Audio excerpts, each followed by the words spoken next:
നമസ്കാരം ഗൗതം.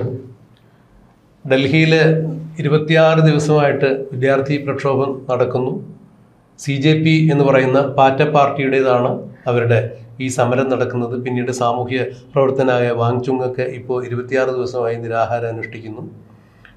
ഈ ഒരു വിഷയത്തിൽ നരേന്ദ്രമോദി സർക്കാരിൻ്റെ മർക്കടമുഷ്ടിയാണ് പ്രശ്നം പരിഹരിക്കാൻ സാധിക്കാതെ പോയത് എന്ന രീതിയിൽ തന്നെ കാര്യങ്ങൾ ഉന്നയിച്ചുകൊണ്ട് ലോക്സഭാ പ്രതിപക്ഷ നേതാവായ രാഹുൽ ഗാന്ധിയും മറ്റു പ്രതിപക്ഷ പാർട്ടികളുമെല്ലാം ഇന്നലെ ജന്തർ മന്ദിറിലും അതുപോലെ തന്നെ പ്രധാനമന്ത്രിയുടെ വസതിക്ക് മുമ്പിലുമൊക്കെ പ്രകടനം നടത്തുന്നത് നമ്മൾ കണ്ടു. പലരെയും പോലീസ് അറസ്റ്റ് ചെയ്ത് മാറ്റുന്നത് കണ്ടു.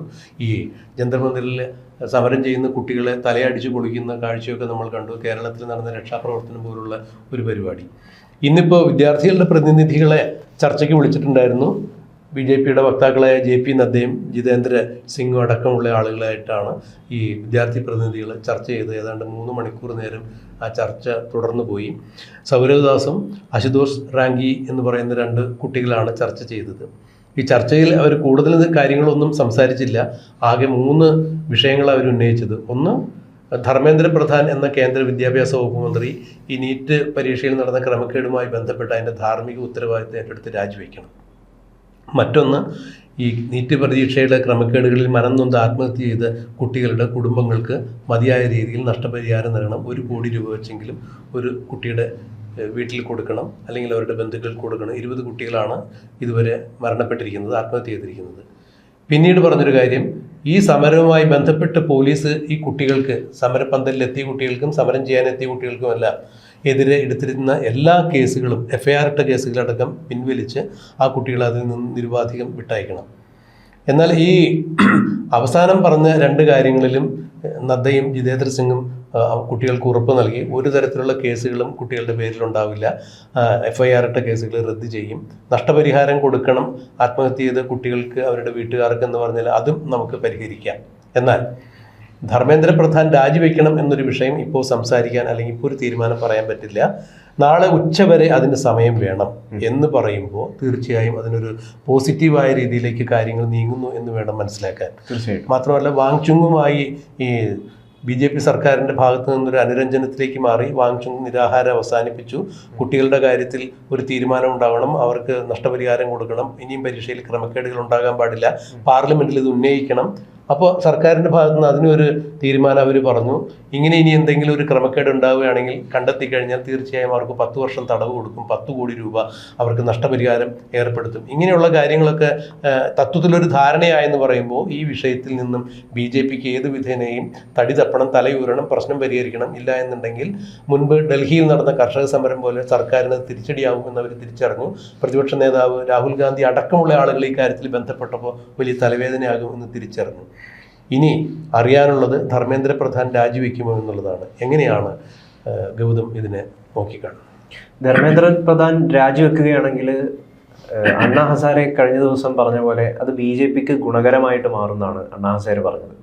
നമുക്കറിയാം, അണ്ണാ ഹസാരെ 2014 UPA സർക്കാരിനെ താഴെ തറക്കിയതിലെ ഏറ്റവും പ്രധാനപ്പെട്ടിട്ടുള്ള ഒരു ബിംബമാണ്, ഒരു സിംബലാണ്. മുംബൈയിലാണ് കഴിഞ്ഞ ദിവസം അണ്ണാ ഹസാരെ കുറച്ച് മണിക്കൂർ നിരാഹാര സമരം ഇരുന്നത്, ഈ കുട്ടികൾക്ക് ഐക്യദാർഢ്യം പ്രഖ്യാപിച്ചുകൊണ്ട്. അതിൽ അണ്ണാ ഹസാരെ പറഞ്ഞ കാര്യമാണ്, ധർമ്മേന്ദ്ര പ്രധാനെ കേന്ദ്രം രാജിവെപ്പിക്കുകയാണെങ്കിൽ നിങ്ങൾ ഭയപ്പെടേണ്ട ആവശ്യമൊന്നുമില്ല, അത് നിങ്ങൾക്ക് തന്നെ അനുകൂലമായിട്ട് മാറുമെന്ന്. അപ്പം തീർച്ചയായിട്ടും ഇപ്പോൾ ചർച്ച കഴിഞ്ഞു, CJP ആയിട്ടുള്ള ചർച്ച നടന്നു കഴിഞ്ഞു. അവരുടെ ചില ആവശ്യങ്ങൾ തീർച്ചയായിട്ടും പരിഗണിക്കാം.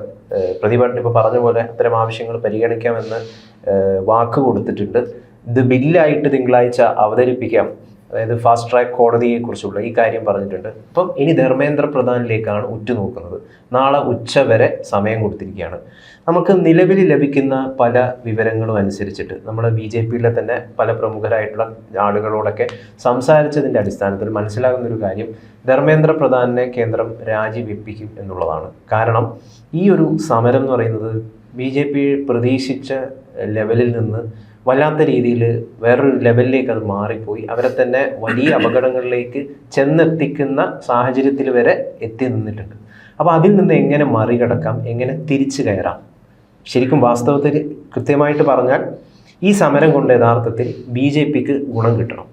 ഈ സമരം കൊണ്ട് എങ്ങനെ BJPക്ക് ഈ സമരം എങ്ങനെ BJPക്ക് ഗുണപ്രദമാക്കാം എന്ന ചിന്തയാണ് ഇപ്പം സംഘപരിവാർ ക്യാമ്പുകളിൽ വളരെ തകൃതിയായിട്ട് നടന്നുകൊണ്ടിരിക്കുന്നത്. അപ്പോൾ അതിൻ്റെ അടിസ്ഥാനത്തിൽ തീർച്ചയായിട്ടും ധർമ്മേന്ദ്ര പ്രധാൻ രാജിവെക്കാനുള്ള സാധ്യതയുണ്ടെന്നാണ് നമുക്കറിയാൻ കഴിയുന്നൊരു കാര്യം.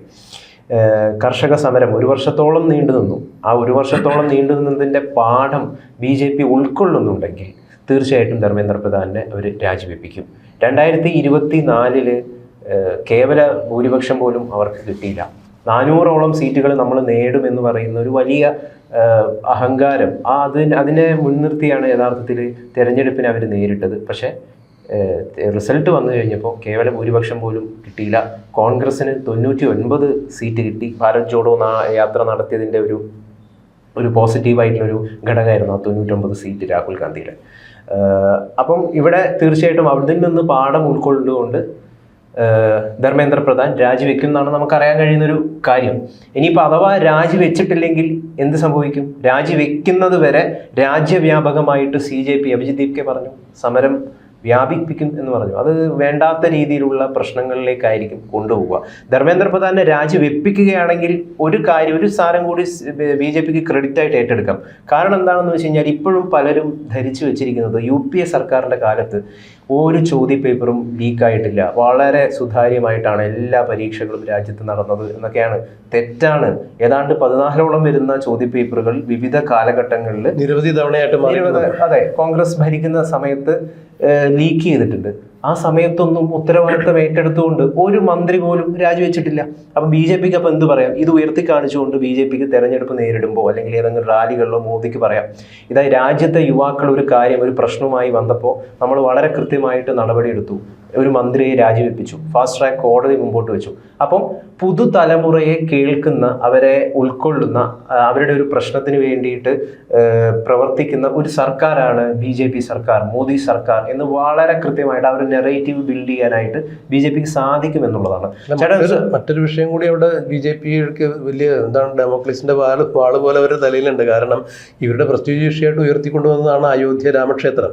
ഈ രാമക്ഷേത്രത്തിലെ ഭണ്ഡാര കവർച്ചയായിട്ട് ബന്ധപ്പെട്ട് അയോധ്യ ട്രസ്റ്റികൾ തന്നെയാണ് അവിടെ പ്രതിക്കൂട്ടിൽ നിൽക്കുന്നത്. അപ്പോൾ അങ്ങനെ വരുമ്പോൾ ആ ട്രസ്റ്റി മൊത്തം അവർ പിരിച്ചുവിട്ടതുകൊണ്ട് മാത്രം അതിൻ്റെ പാപഭാരത്തിൽ നിന്ന് ഒഴിഞ്ഞു മാറാൻ ഒരിക്കലും BJPക്ക് സാധിക്കുന്നില്ല. ഇങ്ങനൊരു വിഷയം നിലവിൽ നിൽക്കുമ്പോൾ തൊട്ടുപുറകെയാണ് ഇപ്പോൾ ഈ പാറ്റ പാർട്ടി എന്ന് പറയുന്ന CJP ഈ കുട്ടികളുടെ ഈ പ്രശ്നങ്ങൾ കൂടി കടന്നു വരുമ്പോൾ അത് 26 ദിവസമായിട്ട് പരിഹരിക്കാൻ പറ്റിയിട്ടില്ല. കുട്ടികൾക്ക് നേരെ ക്രൂരമായ മർദ്ദനം നടക്കുന്നു. ഇപ്പോൾ അവർ ആശുപത്രിയിൽ പ്രവേശിപ്പിക്കപ്പെട്ടിരിക്കുന്ന പല കുട്ടികളുടെയും നില ഗുരുതരമാണ് എന്നൊക്കെ പറയുമ്പോൾ അതിനുകൂടി സർക്കാർ മറുപടി വരേണ്ട അവസ്ഥയിലേക്ക് മാറും. അക്ഷരാർത്ഥത്തിൽ മോദി സർക്കാർ പ്രതിസന്ധിയിലായിരിക്കുന്നു. ഈ അടുത്ത കാലത്തൊന്നും ഇത്തരം വലിയൊരു പ്രതിസന്ധിയിൽ സർക്കാർ വന്നുപെട്ടിട്ടില്ല. അതുകൊണ്ട് തന്നെയാണ് ഇത് ഏത് വിധേനയും പ്രശ്നം പരിഹരിക്കുക എന്ന ലക്ഷ്യത്തോടു കൂടി ആദ്യം വാങ് ചുങ്ങുമായി ഒരു ധാരണയിലെത്തുന്നു. അദ്ദേഹത്തിൻ്റെ നിരാഹാര സമരം അവസാനിപ്പിക്കുന്നു. വീണ്ടും ഇപ്പോൾ ഈ കുട്ടികളുമായി ഇമ്മീഡിയറ്റ് അവർ ചർച്ചയ്ക്ക് വിളിക്കുന്നു. നാളെ ഉച്ചവരെ ഈ ഒരു പ്രശ്ന പരിഹാരത്തിന് സമയം ചോദിക്കുന്നു എന്ന് പറയുമ്പോൾ ഇത് ഏതാണ്ട് സമവായത്തിലേക്ക് നീങ്ങുന്നു. സമരം ഒത്തുതീർപ്പിന് ഉള്ളൊരു ഫോർമുല തെളിയുന്നു. ഈ ധർമ്മേന്ദ്ര പ്രധാനെ മന്ത്രിസഭ ഇന്ന് രാജിവെപ്പിച്ചവർക്ക് സംഘടനാപരമായ ഏതെങ്കിലും ചുമതല കൊടുത്ത് അദ്ദേഹത്തിന് കൂടി ഒരു നീരസമില്ലാത്ത രീതിയിലേക്ക് കാര്യങ്ങൾ കൊണ്ടുപോകാനായിരിക്കും BJP ശ്രമിക്കുക. എന്തായാലും അത്തരം ഒരു സമവായം ഉണ്ടായേ പറ്റൂ എന്ന് BJP തിരിച്ചറിഞ്ഞിരിക്കുന്നു. ഇവിടെ സോനം വാങ്ചുക്കിന് രാജ്യദ്രോഹിയായിട്ടാണ് പല അനുഭാവികളും മുദ്രകുത്തിയത്, BJP അനുഭാവികൾ. പക്ഷേ ഔദ്യോഗികമായിട്ട് കേന്ദ്രമോ നരേന്ദ്രമോദിയോ അമിത്ഷായോ അങ്ങനെ ആരും തന്നെ അദ്ദേഹത്തെ രാജ്യദ്രോഹി എന്നോ ഒന്നും വിളിച്ചിട്ടില്ല. കഴിഞ്ഞ ദിവസം മോദി രാത്രി 10:10 അദ്ദേഹത്തിൻ്റെ ഒരു വീഡിയോ ഇതുമായി ബന്ധപ്പെട്ടിട്ട് ഇൻസ്റ്റാഗ്രാമിൽ സമൂഹ മാധ്യമങ്ങളിൽ ഈ മൊബൈൽ ക്യാമറ തൊട്ടടുത്ത് വെച്ചുകൊണ്ട് വളരെ സ്വാഭാവികമായ രീതിയിൽ വരുന്നത്. സാധാരണ മോഡിയെ നമ്മൾ അങ്ങനെ കണ്ടിട്ടില്ല. അദ്ദേഹത്തിൻ്റെ പ്രസംഗമൊക്കെ ഒരു ടെലിപ്രോംപ്റ്ററിന് മുമ്പിലൊക്കെ നിന്നിട്ടാണ്. ഇത് ഫോണിൽ സെൽഫി രീതിയിൽ അദ്ദേഹം ജനങ്ങളെ അഭിസംബോധന ചെയ്യണം. പ്രത്യേകിച്ചും ജെൻസി എന്ന് പറയുന്ന പ്രത്യേക കാറ്റഗറിയെ ഇൻസ്റ്റാഗ്രാമിൽ അഡ്രസ്സ് ചെയ്യാണ്. അത് ചെയ്തതിന് ശേഷം ഏതാണ്ട് അരമണിക്കൂർ 1 മണിക്കൂറിന് ശേഷമാണ് ഹോസ്പിറ്റലിൽ JP നഡ്ഡ എത്തുകയും സോനം വാങ്ചുങ്ങിന് എന്തോ ഒരു പാനീയം നൽകിയിട്ട് അദ്ദേഹത്തിൻ്റെ നിരാഹാരം അവസാനിക്കുകയും ചെയ്യുന്നത്. അപ്പോൾ മോദി ഇതിൽ അദ്ദേഹം ട്വീറ്റ് ചെയ്തൊരു കാര്യമുണ്ട്. സോനം വാങ്ചുങ് എല്ലാ കൃത്യമായിട്ടുള്ള ഡോക്ടർ പറയുന്ന പോലുള്ള നിർദ്ദേശങ്ങളെല്ലാം സ്വീകരിക്കണം. അതുപോലെ നിങ്ങളുടെ പഴയ വെയിറ്റ് നിങ്ങൾ തിരിച്ചു കൊണ്ടുവരണം, ആരോഗ്യം വീണ്ടെടുക്കണം. ഞാൻ ദൈവത്തോട് പ്രാർത്ഥിക്കുന്നു സോനം ജിക്ക് വളരെ നല്ല ആരോഗ്യം ഉണ്ടാകട്ടെ എന്ന് ഞാൻ ദൈവത്തോട് പ്രാർത്ഥിക്കുന്നു എന്നാണ് നരേന്ദ്രമോദി പറഞ്ഞത്. അപ്പം എത്രമാത്രം വിലയാണ് സോനം വാങ്ചുങ്ങിന് നരേന്ദ്രമോദിയും BJPയും അമിത്ഷായൊക്കെ നൽകുന്നത് എന്ന് വളരെ വ്യക്തമാണ് ഇതിലൂടെ. നിങ്ങൾ നരേന്ദ്രമോദി ഇഷ്ടപ്പെടുന്ന BJP അനുഭാവികൾ ഇത്രയും നാള് സോഷ്യൽ മീഡിയയിൽ നിരങ്ങി നിന്നുകൊണ്ട് പറഞ്ഞതെന്താണ്? സോനം വാങ്ചുങ് രാജ്യദ്രോഹിയാണെന്നോ? പക്ഷേ നരേന്ദ്രമോദി അത്തരം കാര്യങ്ങൾ പറഞ്ഞില്ല. അദ്ദേഹത്തിന്റെ ആരോഗ്യം വീണ്ടെടുക്കാൻ സാധിക്കട്ടെ എന്ന് നരേന്ദ്രമോദി പ്രാർത്ഥിക്കുകയാണ്. മോദി അതുപോലെ തന്നെ മോദി മറ്റൊരു കാര്യം കൂടി കാണാതെ പോകരുത്. ഈ സമരം ചെയ്ത് ന്യായമായ ആവശ്യങ്ങൾ ഉന്നയിച്ചുകൊണ്ട് സമരം ചെയ്ത് കുട്ടികളുടെ തല തല്ലിപ്പൊളിക്കുന്ന ഒരു കാഴ്ച കൂടി കണ്ടു. അപ്പൊ ഈ കുട്ടികളെ സംബന്ധിച്ചിടത്തോളം കുട്ടികളെ ആരോഗ്യം വീണ്ടെടുക്കണം, വീണ്ടും ഒരു കുട്ടിക്ക് അത്രത്തോളം ഒരു ദുര്യോഗം ഉണ്ടാകാൻ പാടില്ല എന്നുള്ള തരത്തിലേക്കൊരു ക്രിയാത്മകമായ സത്വരമായ ഒരു തീരുമാനം എടുക്കാൻ മോദി സർക്കാരിന്റെ ഭാഗത്ത് നിന്ന് ഒരു തീരുമാനം കൂടി വേണം. വാങ്ചുങ്ങിന് തീർച്ചയായിട്ടും ആരോഗ്യം സംരക്ഷിക്കപ്പെടണം. ഇതുപോലെ തന്നെ ആരോഗ്യപരമായ കാര്യങ്ങൾ ഉന്നയിച്ചുകൊണ്ട് കുട്ടികൾ നടത്തുന്ന ഈ സമരത്തിലും ഒരു തീരുമാനം ഉണ്ടാക്കണം.